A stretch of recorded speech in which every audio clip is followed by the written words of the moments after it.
मी मनोज परमार हं. होमगार्डमध्ये आहे. माझा सनद क्रमांक 1428 आहे. मी बाकड्यावरती मोबाईल बघत बसलो असताना सचिन शिंदे सनद क्रमांक 83 हे माझ्याजवळ येऊन बसले. ह्यांनी मला विचारलं बिलाचं काय झालं. मी म्हणलं दादा मला बिलाचं काहीच माहीत नाही, तू वरिष्ठांची संपर्क साध. याच्या आधीही तू मला संपर्क केला होता, परंतु तुला वेळोवेळी सांगितलं की तू वरिष्ठांशी संपर्क साध, मला बिलाचं माहीत नाही, मी काय अधिकारी नाही.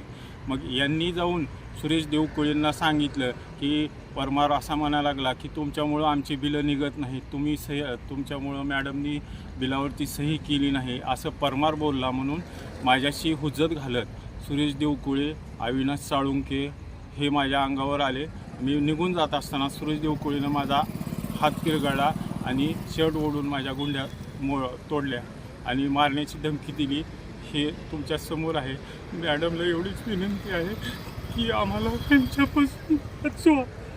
बंदोबस्तात असं आमच्यावर अन्याय करतात. विनाकारण कशाचं बिल आहे? त्यांना ड्युटीच्या संदर्भातली बिलं आहेत, आमचे होमगार्डचे बिलं आहेत. हे आम्हाला माहीत नसतं. आम्ही साधे होमगार्ड आहे, आम्हाला काहीच माहीत नाही. परंतु मला सचिन शिंदे आणि हे बाकीचे मला विनाकारण त्रास देतात. सुरेश देवकुळेला सगळेजण माहिती पुरवतात. ठाणे बाळासाहेब जानराव, तुम्ही जी नावं घेता ती कोण आहे? सगळे होमगार्ड आहे ती सगळे. अविनाश साळुंके हे खास माणूस आहे त्याचा. ओके.